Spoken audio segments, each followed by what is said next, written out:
А во продолжение, коронарната артериска болест е најчестата причина за смрт низ целиот свет.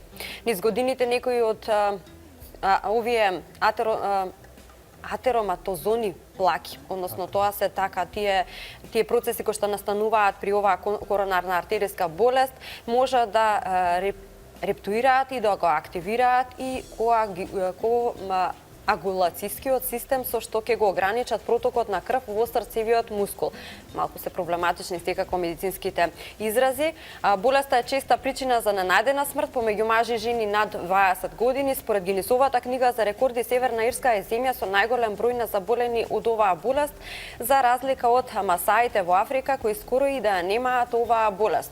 За се она што е особено важно да се знае за коронарната артериска болест, разговараме во продолжение со доктор Оливер Бушлетиќ, специјалист интервентен кардиолог, кој што во наредните 30 минути ќе ни објасни, помалку 30 минути ќе ни објасни се за оваа болест, а секако добредојдени се и прашањата во живо од вас, драги гледачи, на 3116 566, каде што по поставеното прашање секако ќе добиете совет од доктор Оливер. Најпрво добредојдовте.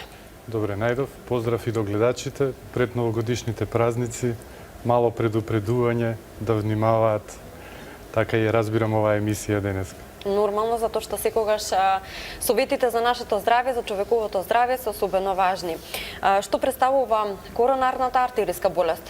Така, коронарната артериска болест, фигуративно, нели, за да полесно разберат гледачите, срцето е мускул, од прилика се смета дека е колку тупаницата, и на самата површина на срцето се наоѓаат крвни садови кои го хранат секој дел од срцевиот мускул, односно носат крв, носат кислород, за да може срцето да функционира како пумпа. Срцето има две големи коронарни артерии, тоа е десна и лева, со повеќе гранки, кои исхрануваат буквално секој дел од срцевиот мускул. Стеснување на било кој дел од тие коронарни срцеви артерии представува коронарна артериска болест. Патофизиологијата, механизмот на болеста е што со стеснување на одреден дел од крвниот сад, од луменот на крвниот сад, во тој дел имаме намален доток на крв, намален доток на кислород и тоа доведува до нарушена функција на тој дел од срцевиот мускул. Целосно затварање на еден дел од коронарните артерии, од срцевите артерии, пак води кон изумирање, кон некроза на тој дел од срцевиот мускул, и тоа е всушност основата на срцевиот удар како најтежок облик на коронарната артериска болест. Во основа на коронарната артериска болест се наоѓа атеросклерозата која ја спомнавте. Тоа е процес на таложење на масти и низа други материи во одреден дел од зидот на коронарните артерии. Атеросклерозата е болест која започнува веќе по првата, втората деценија од животот. Веќе на 20 годишна возраст ние имаме знаци промени на крвните садови. Сега во текот на животот атеросклерозата кај различни индивидуи, кај различни поединци напредува со различна брзина, зависно дали има низа други ризик фактори кои тој процес на атеросклероза го прават многу побрз кај одредени поединци, па кај нив се јавува болест на помлада возраст, или имаме поединци кои доживуваат една условно кажана здрава старост од 80, 90 па и повеќе години. Често ќе кажеме тешки да се дочекаме толку години. Да. А кои се факторите, односно кои се ризик факторите за појава на ова заболување? Има повеќе ризик фактори, веќе познати, дискутирани, секогаш кога е кардиолог во емисија. Она што се статистички најзначајни, тоа е сигурно високиот крвен притисок. Кога ќе кажеме висок крвен притисок, тоа значи притисок кој е над 140 или над 90, мерен неколку пати во текот на 2 до 3 недели, и доколку високиот крвен притисок не се регулира, не се лекува правилно, тој води кон зголемен ризик за појава и развој на атеросклероза, односно појава на коронарна артериска болест, и не само промени на крвните садови на срцето, него тука се и крвните садови на мозокот, на вратот, периферијата, бубрезите и слично. Втор значаен ризик фактор е шеќерната болест, која е веројатно болест на денешниот свет, поврзано со исхраната, со начинот на животот.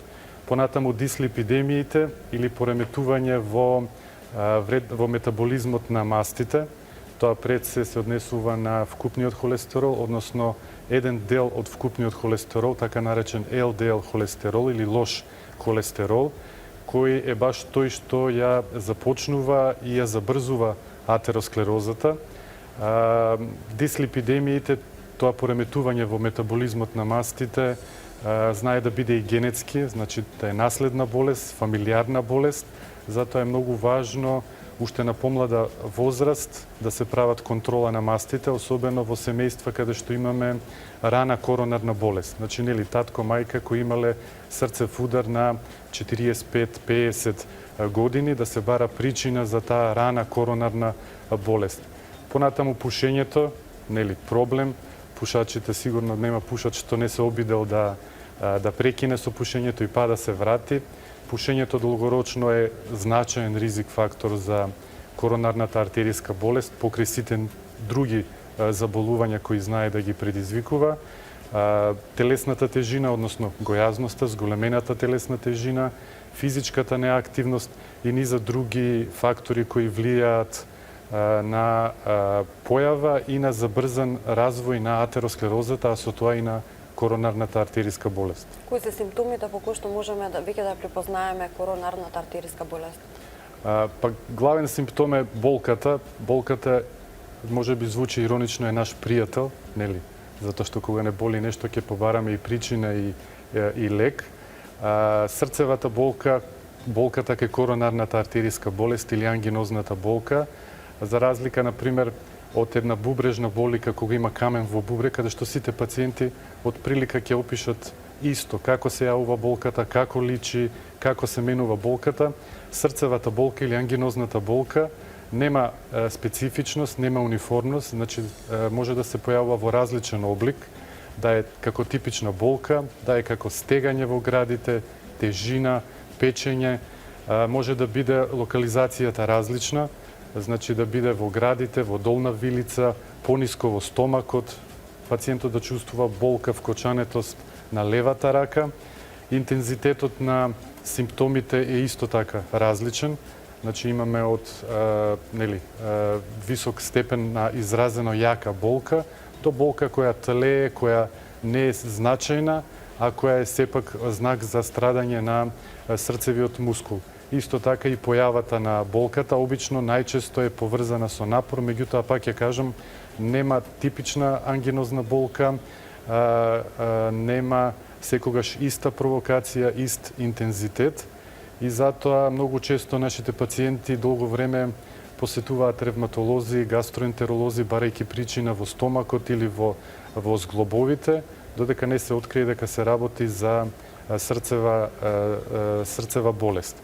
Значи, главен симптом е болката која може да се манифестира на различен начин. Така. Пред да продолжиме со разговорот, ќе вклучиме, веќе имаме гледачи. Добро утро. Добро утро. Ало, добро утро. Повелете. Би сакал да поставам едно прашање за докторот. Повелете, во програма сте. Би сакал едно прашање да поставам кај докторот да не специализира, така да ние сме види во Германија и во Констанц градот и нас ни таму констатира дека имавме тахикардија. Тахикардијата рекоа дека не е, мисле у Македонија тогаш ме констатира дека од кафето, од цигарето, од пушењето, меѓутоа не е тоа беше од стрес.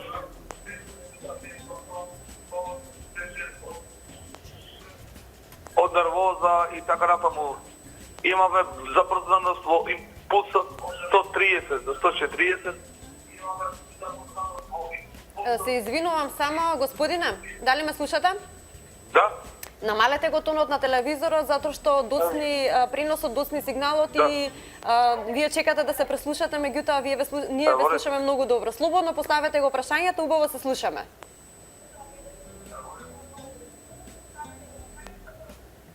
Така да имав зголемен пулс од срцето 130 до 140, може и да дојдеше, знаеше да дојдеше и до 150. Да. Тахикардијата во основа е општ назив И за притисок имам до 220-240. така. Тахикардијата е општ назив за забрзана срцева работа. Меѓутоа треба да се види точно кој тип на тахикардија. Секој срцева фреквенца над 100 во минута, над 100 удари во минута се смета за забрзана срцева работа. Меѓутоа има многу типови, многу разлики.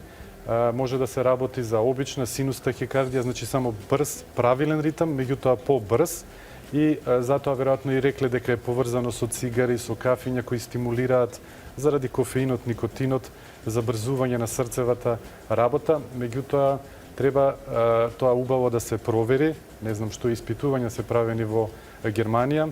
Меѓутоа би предложил еден кардиолошки преглед баш со стрес тест, да се стави пациентот малце на физички напор, да се види дали ќе се провоцира неправилна срцева работа или само се работи за нормален, но побрз срцев ритм.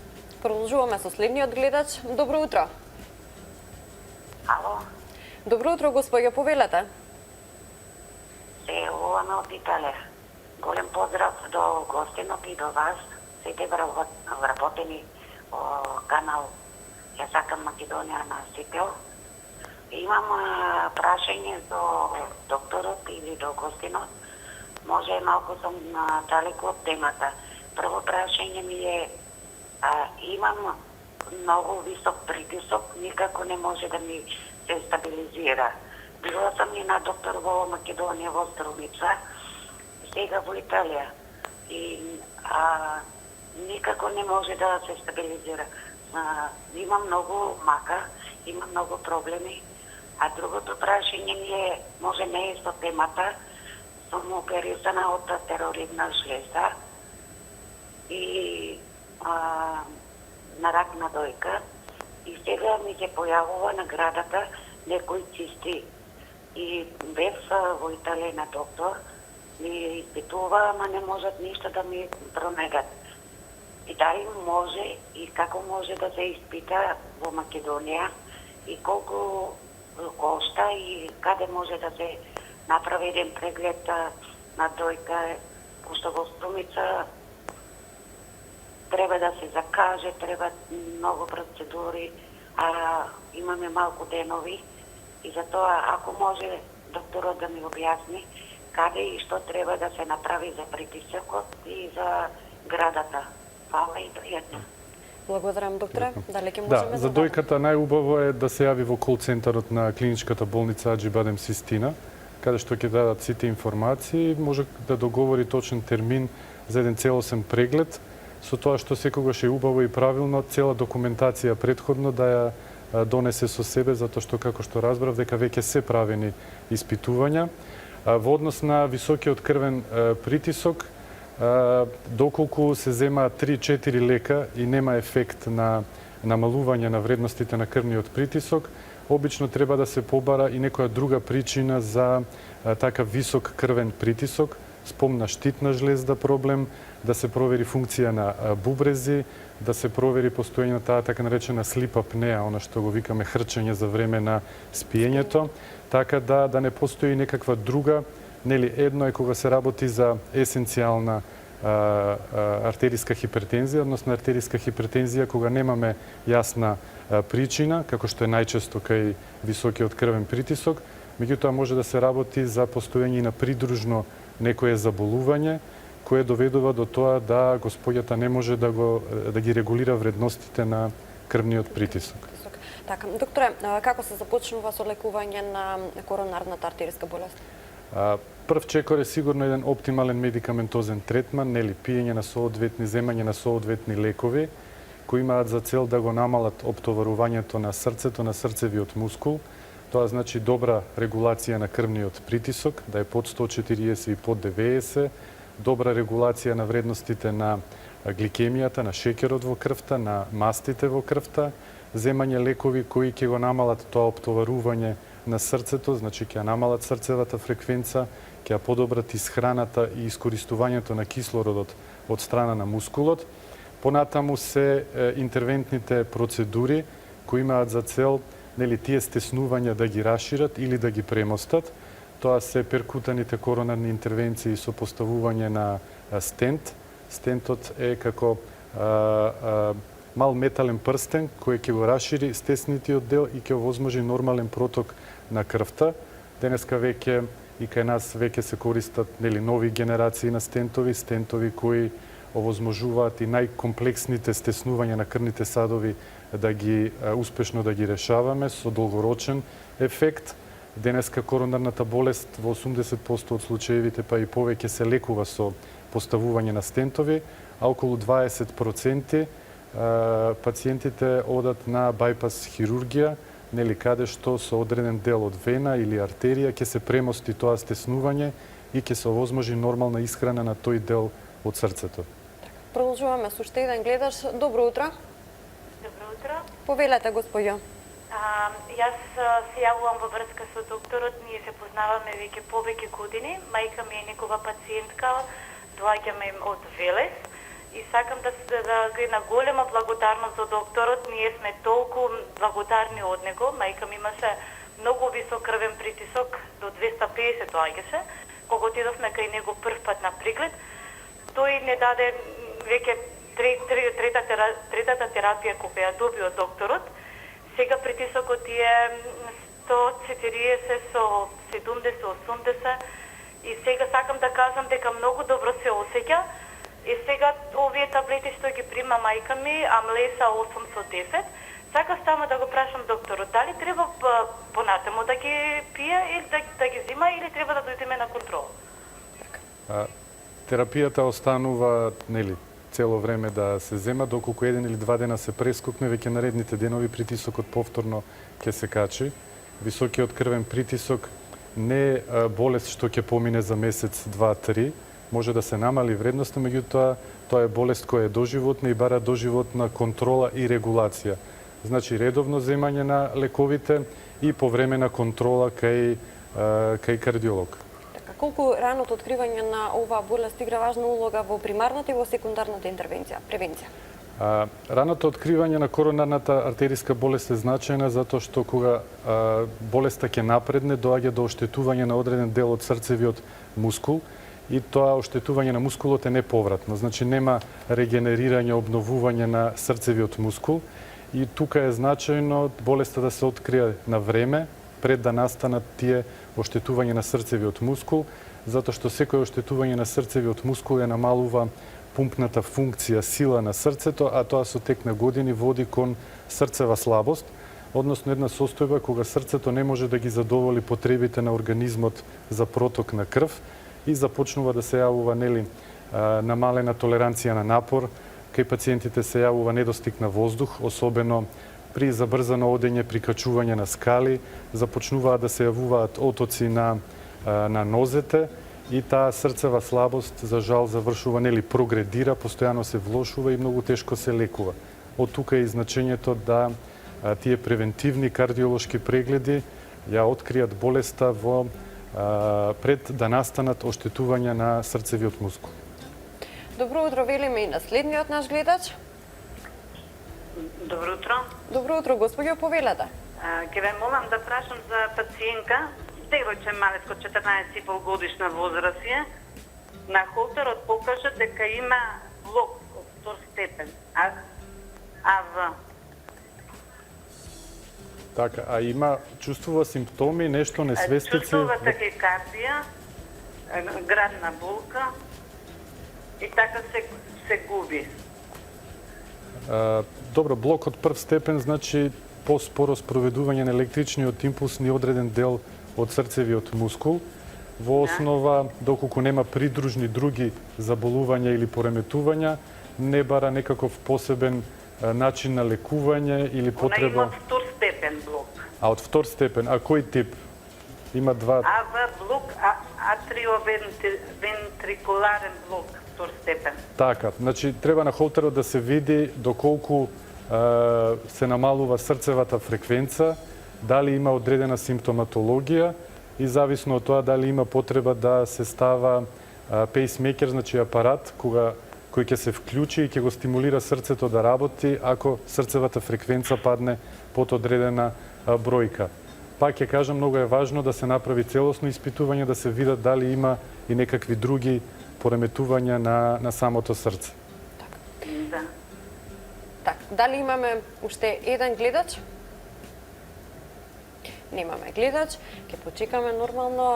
Докторе, го спомнавте ставањето на пациентот на стрес тест да се види функцијата на срцето, така колку коронарниот стрес тест, така мислам дека се вика, со кој што може да се диагностицира, со кој што може да се види состојбата на срцето? Така.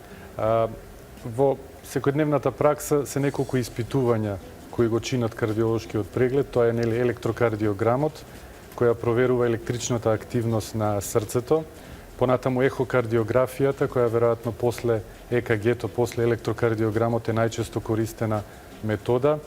Ехокардиографијата, чисто ете да објасниме на гледачите, служи за проценка на големината на срцето, на срцевите шуплини, на пумпната сила, на функцијата на залистоците и нивната градба. Сега веќе новите ехокардиографски апарати овозможуваат да ние многу порано откриеме пореметување во срцевата работа пред да се јават одредени симптоми. Значи, уште кога немаме клиничка манифестација на болеста, пациентот се чувствува апсолутно здрав. Новите ехокардиографски методи овозможуваат откривање рано на тие пореметувања и превземање на соодветни чекори. Во однос на коронарната болест, една од главните методи ни е коронарниот стрес тест. Коронарниот стрес тест во основа има за цел да ние преку забрзана срцева фреквенца, дали е тоа возење на велосипед или одење по трака или со одредени медикаменти кои ќе го забрзаат срцето, да видиме како реагира срцето на напор. Доколку постои стеснување кое е на пример 80% во одреден дел од крвниот сад, низ тој дел поминува доволно крв за да пациентот во мир нема никакви тегоби и електрокардиограмот кој ќе го направиме во мир да не покажува ништо. Меѓутоа, кога срцето ќе го забрзаме на фреквенца 130-150, веќе тој дел од срцевиот мускул има потреба од многу повеќе проток на крв, многу повеќе доток на кислород и сега доколку има значајно стеснување од 80%, тој дел при тие брзи срцеви фреквенции кои ги се јавуваат за време на одење на трака, значи тој дел од мускулот нема да добие доволно кислород и тоа се манифестира со одредени тегоби кои ги чувствува пациентот или со одредени промени на ЕКГ-то. За време на коронарниот стрес тест ние постојано следиме електрокардиограм. Се јавуваат промени нагли во крвниот притисок и тоа ни се знаци дека постои одреден проблем и параметри според кои коронарниот стрес тест ќе го оцениме како позитивен или патолошки. Значи не како уреден стрес тест. Имаме минути, а имаме уште еден гледач на линија. Добро утро. Ало? Добро утро, повелете. Добро утро. Ало? Добро утро, господја, во програма сте, повелете со вашето прашање. На телефон е Станка од Кочани. Не знам докторот дали ќе се сети. Јас сум многу благодарна од мојот доктор и мислам дека таков доктор ретко да се роде во Македонија, па затоа би сакала да го поздравам и него и вас, цела екипа во Цител телевизија. Исто така мојата матична докторка ми имаше кажувано дека била на предавање кај докторот и ми кажа дека само нешто најпофално може да се каже за докторот Оливер Вучичич, дека си ја знае својата работа и дека е многу добар специјалист кардиолог. Па уште еднаш му се заблагодарувам и среќни новогодишни Божитни празници, па ќе се видиме во новата година со докторот. Благодариме. Во 2017. Многу поздрав уште еднаш. Се најубаво и за вас. Ова ни беше прашање, ова беше јавување за поздрав. Ете, секако добри се спомените кога ќе се направи добро дело, посебно кога ќе бидеме излечени. Тоа е убавата страна на оваа професија. Имате и понеубави страни, меѓутоа секоја работа со своја тежина, како велат. Докторе, благодарам за утринскиот разговор.